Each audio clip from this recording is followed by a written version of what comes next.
can't afford to drop points. It's in our hands. We need the results to go our way. All bad cliches which actually are very important tomorrow. We take on Everton and we need to win. If Everton could be any more in a mid-table position where they're 20 points away from European football and about the same away from relegation, there couldn't be a more middle team than Everton right now. Newcastle were already playing with their archetypical sandals on their feet last week, and I'm hoping that Everton are doing the same. Yeah, so with Everton in mid-table mediocrity and Marco Silva looking to shine or silver line, or no pun intended, or add a bit of gloss to what has been a very mediocre season for a team that spent a hell of a lot of money, getting a result against Arsenal might do that. But will these players be on that same wavelength when they're thinking there's not really much to play for? We'll see tomorrow. We've got a few missing. That's Laura Koscielny, Lucas Torreira, and Granit Xhaka. So in the midfield, it looks like there's only a few other options to go with, and I'm pretty much guessing he's going to stick similar to what he's kept over the last few weeks before the international break.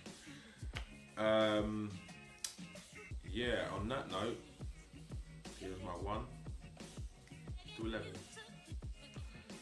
In goal, I'm going to go for Bernd Leno. Leno's our number 1. He's done the business this season. I say it every week. He does the business. He's our number 1. He's in. Alright, right back. Ainsley Maitland-Niles. You've been very good in the last few appearances for the Arsenal, and you just got to carry on doing the business for the rest of the season, mate. Keep that spot, make it your own.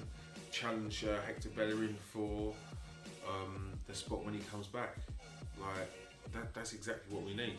We need competition in all these positions, and the fact that it'll be 2 young players vying for a right back spot, that's what it's about for me. That's what it's about. And 2 players that come through the youth ranks. People seem to forget that Arsenal have been breeding these players through the youth for ages, and we get knocked for it. Apparently down the road, them mugs down the road has been doing it, but we've been doing it for years. Let me look at the players in the first team now. Ainsley Maitland-Niles, Hector Bellerin, Iwobi come from youth. Mate, we bought Ramsey when he was 16. People forget about these ones. Raving about fucking Dele Alli. We bought Ramsey when he was 16, and now he's about to go to Juventus. Soul destroyer. Another geezer that went to Juventus was Wojciech Szczesny.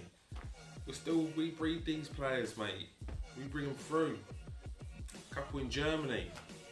They're gonna Smith Rowe and Nelson. They're gonna be stars of the future. But I'll carry on about tomorrow.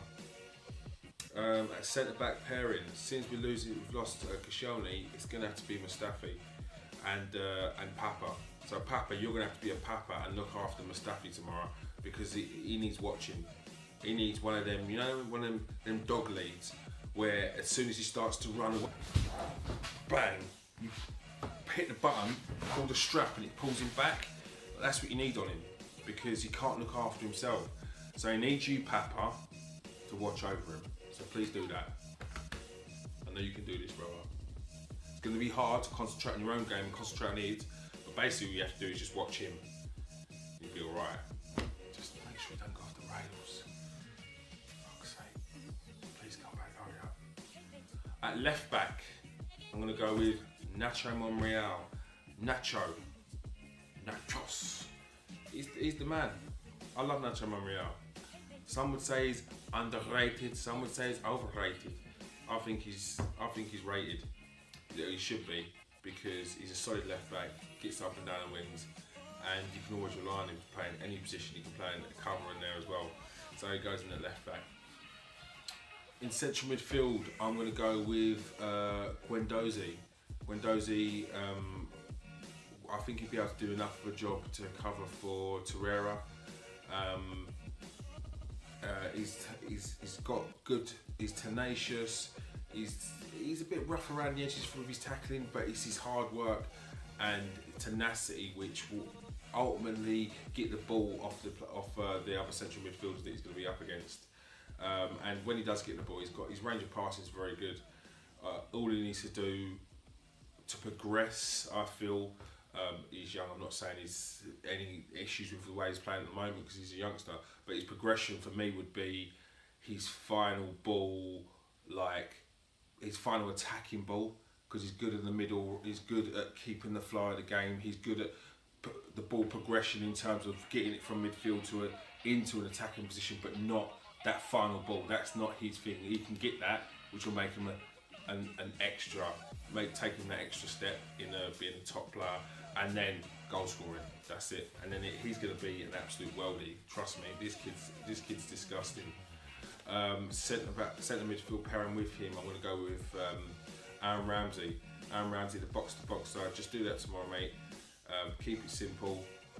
He's always available, and I think the two of them could work well together in the centre. On the left-hand side, I'm going to go with Muzit. Now I hear a lot of donuts turn around saying that they would have sold him already. Tell me you'll sell him now, or you're going to change your story. Either way, the geezer's doing the business.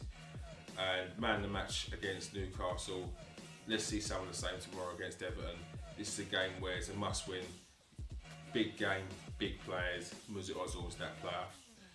On the right-hand side, Henrik Mkhitaryan. Again, your work rate, your